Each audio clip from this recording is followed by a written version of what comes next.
Cam HD presents Back to the Basics Live, a high-definition broadcast Wednesdays at 10 a.m. Pacific, 1 p.m. Eastern on Facebook Live. Back to the Basics is all about video conferencing, full of product line tutorials and best practices. Bring your questions for a live Q&A session in the post-show. We review online meeting and live streaming technology every week during our advanced learning sessions. And now, Back to the Basics Live. Welcome to the Back to the Basics Huddlecam HD show. My name's Tess Protesto. And I'm Paul Richards, and we're happy to have you here today. Today we're talking about the Simple Track auto tracking camera solution. Yeah, I'm going to go ahead and turn on a little playlist that is going to cycle through all of the different camera angles that we have. Is that going to include the Simple Track including today? the Simple Cool. Track. So you'll be able to get a view from the Simple Track today. That will be very fun. I think right here, this camera, we've got it wall mounted actually right up here. And we'll be showing you that, but I actually wanted to start with just a few quick tips about using auto tracking cameras. And thank you all for being here. Don't forget to like this video and share it with anybody in your organization that might want to check it out. So there's the Simple Track right there.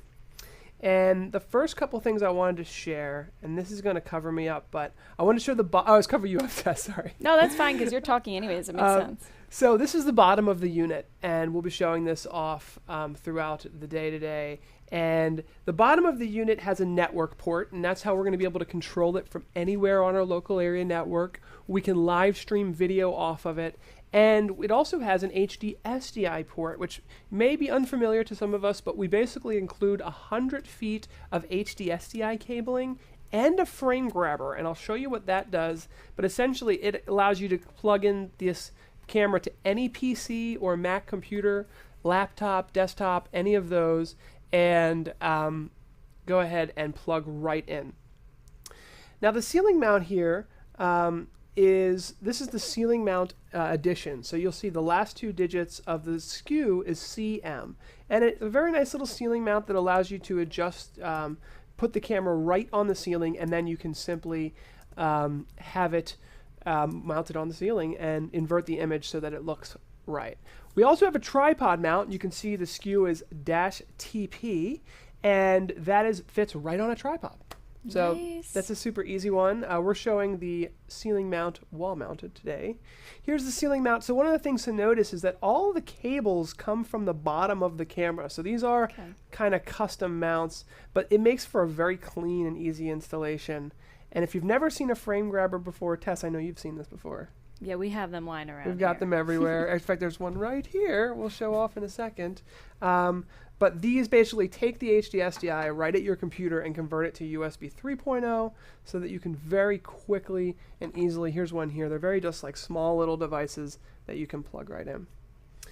So that's just a quick look at it. Of course, there's a lot more to it, and we're going to go ahead and jump right into a live demo. In fact,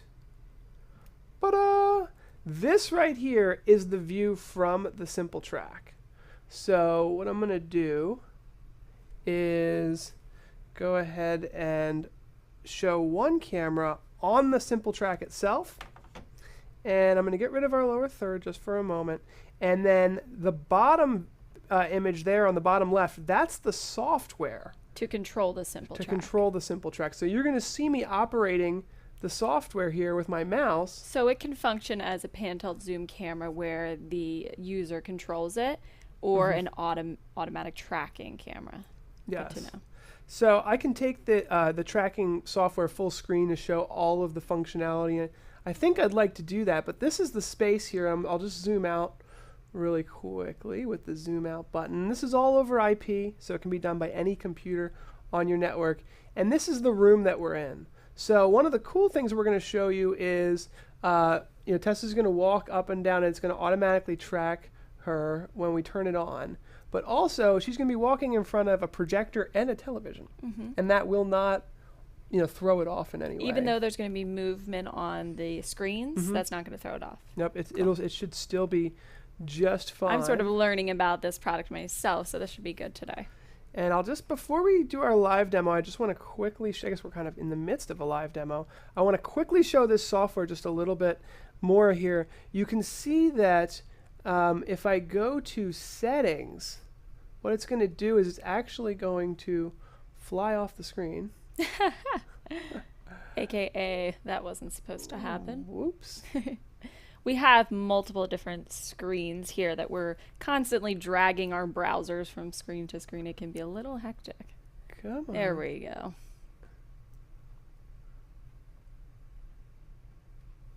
All right, I know you can get over there. There we go. Okay, sorry about that. And when I click that settings, you see how there's two different camera angles? They look kind of similar, but the one on the right-hand side, that's showing our tracking zone. And we can actually open up all of these advanced parameters over here for selecting our video resolution, our blocking zones. For example, we might want to block a small area and say, well, this part over here is actually Paul.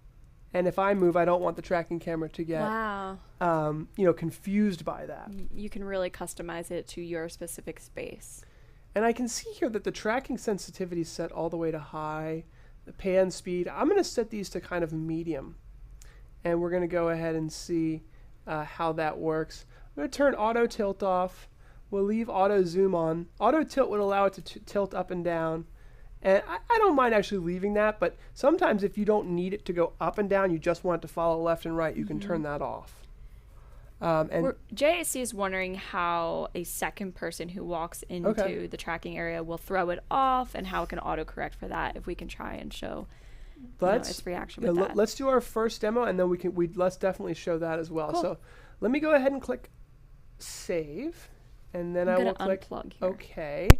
The other thing that we just showed is I just briefly was able to show the there's an object lost functionality as well, that if the object is lost, it will go to a given position. But all right, so Tess, ready?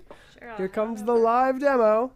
So I have to go ahead. It's not going to track test quite yet because I have to go ahead and hit Start Tracking Control. So you see that at the bottom there, there's Start and Stop. So I'm going to hit Start now.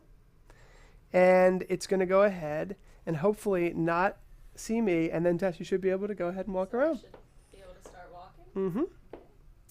So it will follow Tess throughout the room.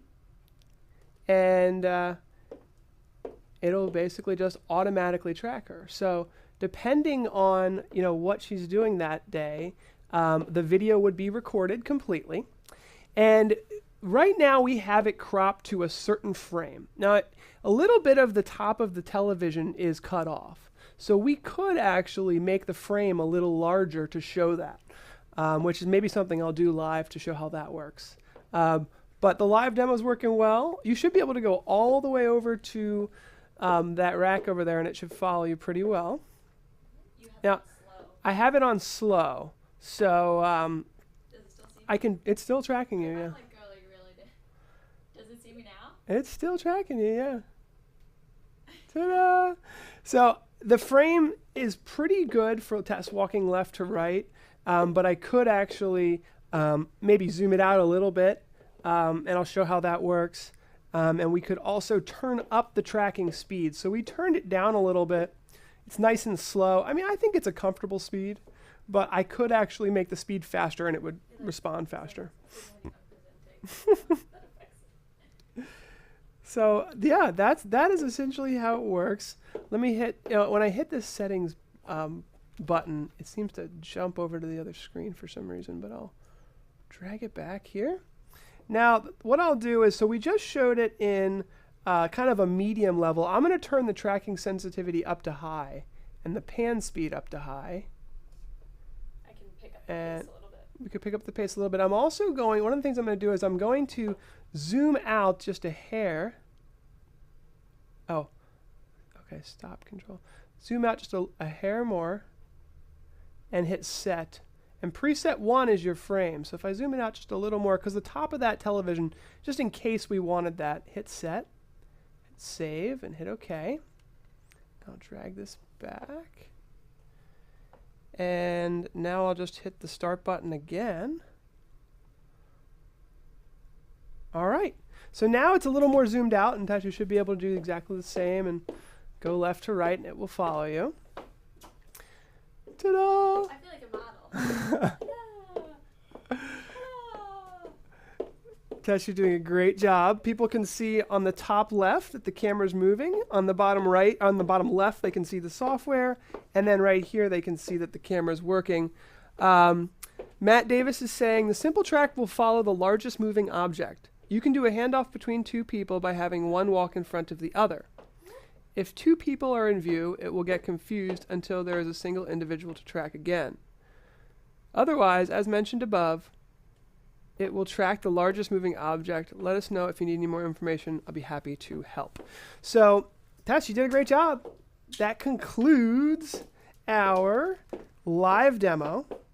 And now we can just go ahead and hang out with you guys and answer questions as needed.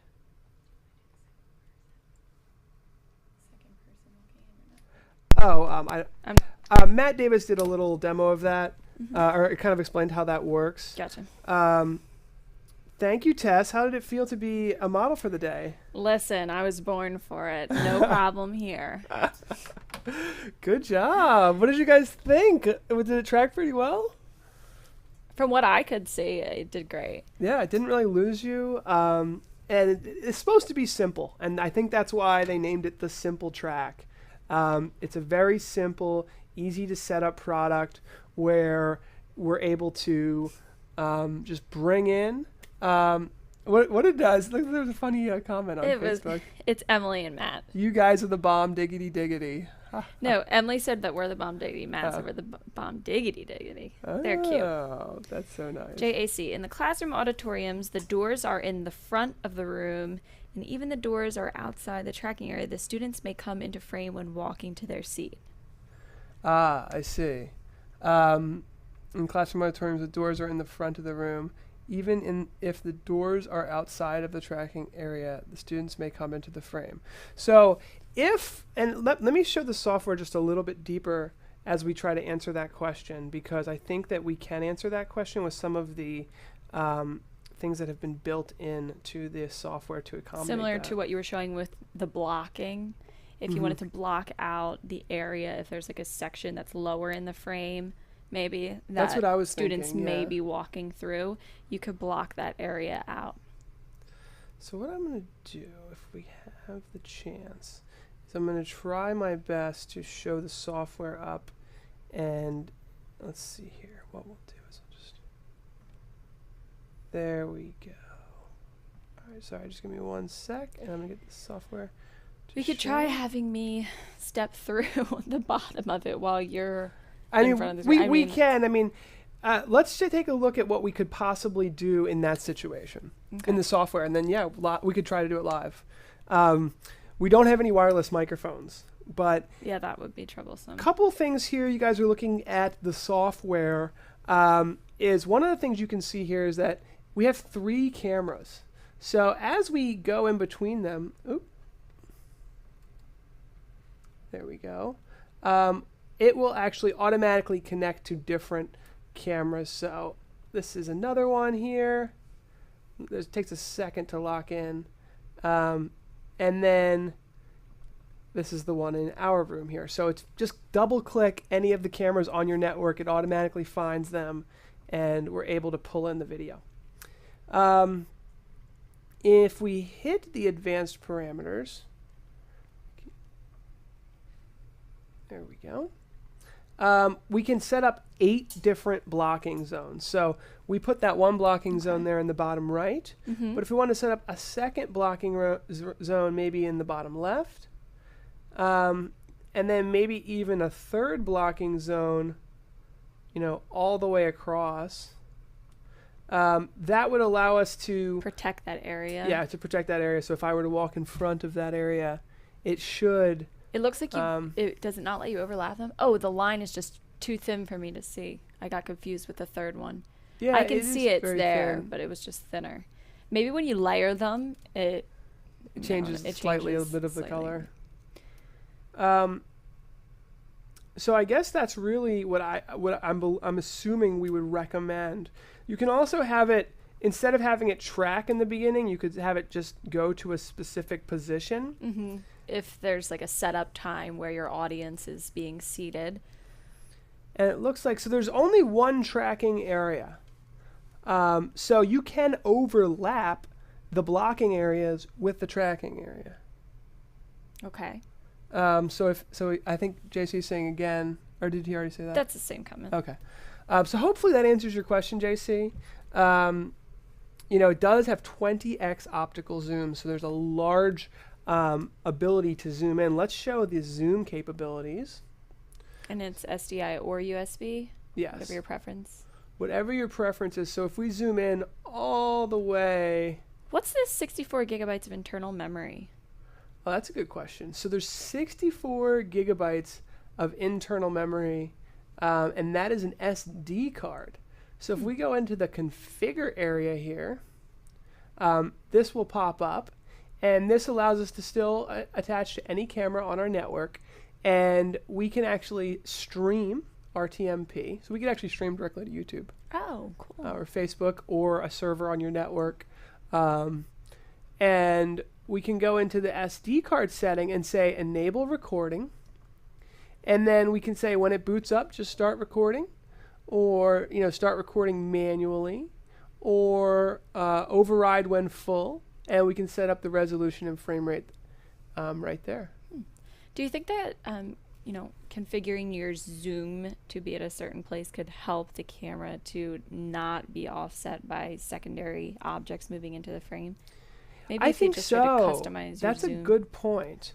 And let's mention that. I think that's a really good point, Tess, is that on the left-hand side, you're seeing the zoomed in section. And the right-hand side, you're actually seeing a secondary camera that's on the bottom of the camera. So if we see here, see how there's a camera on the bottom? Yes.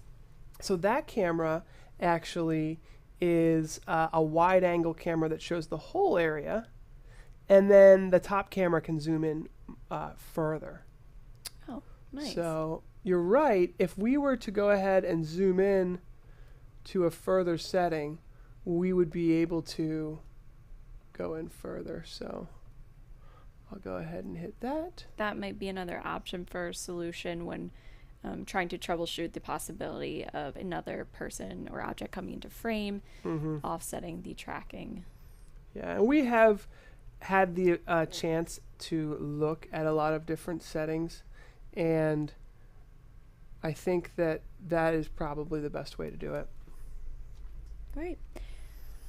So that actually concludes our live show. I hope it was helpful for everyone. I think the live demo worked great. I mean, that's what it does. Yeah, we'll stick around for a couple questions after we run the credits. Thank you all for joining us. Feel free to find us on Facebook at HuddleCam HD1. And also go ahead and give us an email if you want to talk more about the Simple Track camera, if you're interested in purchasing one. Should we offer Margaret's contact, I wonder? Yeah. Okay, I'll go ahead and put Margaret's contact into the chat so you can get in touch with her after this. Thank you guys so much. Bye.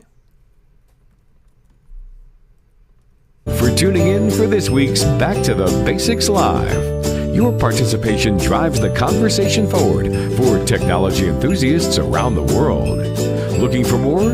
Engage with industry professionals just like you in our Facebook user group. See you next week on Back to the Basics Live.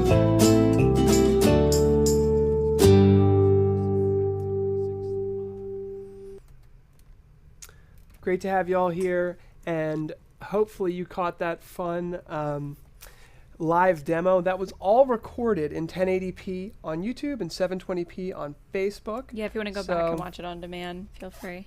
It will be there for you. Hopefully, we're here to answer all your questions. So if you're watching this on demand and you missed our live show, leave a comment. We'll get back to you. Tess is putting Margaret Willman's email address into the chat room, but if you're watching this on demand, it's margaret.willman@huddlecamhd.com, and she is our technical director on the Simple Track, and she works closely with people getting demo units, people getting more information about how to deploy this. There's a lot of great information out there, and we're just here to answer questions live, and we had a few questions that we were able to answer right away. JAC says, if the track gets off, does it have an auto correct setting? That is a good question. There is a basically a preset that you can set to have it. It's called, I guess it's called the if it's lost, go to this specific position. Okay. And I believe Allow you to it's in the manual. I was reading the manual on the way into here, and I think it's preset 0. Okay. Will automatically, so if you're a teacher is at a podium or a specific area, you can go to preset 0 and set it exactly how you want it to be. So if a whole bunch of people are running in front of the screen, it'll go right back to that podium area. Great. That's a great solution for that. I think that's about it for the chat today. Okay. Great. One more actually from David. David says, can you switch between the wider shot and the tighter shot? And if not, how do you get the camera out to a switcher? Okay. So the only HD SDI output, there's 2 ways to get the camera into a switcher. If you're using a software switcher like we are, and I'll show this in this shot, if maybe it'll make a little bit more sense here. Here, and I'll remove this lower third so that you can see it a little better, is we're using vMix. It's a software switcher. So we're bringing all the cameras into here, and we're actually bringing the camera in via HD SDI to a 4-port HD SDI PCIe card. I know that's a lot of letters and probably not the way most people will use it. Most people will probably take the HD SDI feed from the camera, which can go up to 100 feet, very high quality plenum rated cabling. You can run it in the ceiling, no problem, and then plug it into an HD SDI frame grabber. And this frame grabber will convert to that's an HDMI version, but there's a HD SDI version. Let me see if I can find one. We've got them all over the place. It's probably a lost cause for today. Yeah, it's probably a lost cause, but you can see right there at the bottom, that goes to USB 3.0. So that way you can bring it into Skype or GoToMeeting or WebEx or you can set something like 200 some presets with the camera, right? Or is that just if you're using the pan tilt zoom function? Yeah, you can. You can have a bunch of different presets as well. With I'm not the sure the maximum amount. So if it's in auto tracking mode, which was the little start button that you saw me push during the presentation, it's going to take control. That's what it's supposed to do. Okay, yeah. So all of the presets, all of the pan tilt zoom, those functions are gone. It's in auto tracking mode. But when you hit stop tracking, then you can call presets, and it's just like a regular if you have somebody camera switching for you, they can switch between those functions and sort of run the production for you on that. And if you're interested in doing the auto tracking function and the pan tilt zoom function within the same event or speech or whatever it is that you're using it for. I could definitely see that happening, where you want to turn off tracking, call a preset, maybe pan around a little, show the crowd, show the students for a moment, and then turn auto tracking on, kick your feet up, do something else, do your normal work, and then come back, and it should be all fine. Yeah, and if it's some sort of performance, there might be certain segments that you'd want that auto tracking function for, and then certain segments that you wouldn't. If it's something that's really professional and has somebody behind the scenes controlling everything. Yes. And don't quote me on this, but I believe what it says in the manual is preset 1 is that you want to set for your stage. So if there's a stage and it's a performance, you would zoom out and show that would be preset 1. And the camera would never go any further than the left to right of preset 1. And then preset 0, you zoom in, and that is what you want to generally be, the height and width of your tracking kind of your screen. safe space. And it's also the lost space as well. So if it does get lost for some odd reason, it would go back to that specific position and then start tracking from there. Can the auto track and manual be done via RS-232 or IR? Auto track and manual be done via RS-232 and IR. How do you set the presets? I believe it's all over IP. I'm almost positive everything is done over IP. Matt, our lead engineer, is in the chat. He can help us with that because it seems like we're not sure. I'm definitely unsure. I'm pretty sure everything's over IP, so that means it is almost required to have the camera on the network. I'm assuming that the control software does not have to be online for the camera to work in auto track. That's true. That is true. It basically, you can just, one of the settings we were looking at earlier was the ability to, have it just auto track on boot. And you can also have it auto record to the included 64 gigabyte SD card. So control IP and RS-232. Oh, okay, great. Sweet. Okay, so you can. Yeah, so that's good news. And also, you can be 50 feet away from it. I saw that too, just looking Yep, at this. about 50 feet away. That's It has a awesome. very powerful 20x optical zoom lens on it. And if you look in the manual, see that JAC, that is a complicated question, but I'm almost positive if you look in the manual, all the codes that you can issue over RS-232 are in the manual, and I'm guessing one of them initiates and stops the auto track, but I didn't look that far into the manual myself. Margaret is saying that preset 0 is the stage and preset 1 is for framing the individual. Got it. Thank you for the clarification. Thank you. Yep, that's in the manual. I was reading it, I just couldn't remember which one was which there. So yeah, this has been really helpful.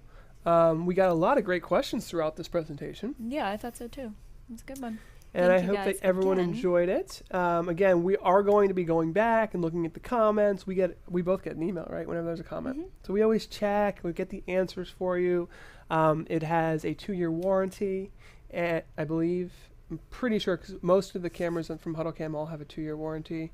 Maybe if you just search for a warranty on the page, but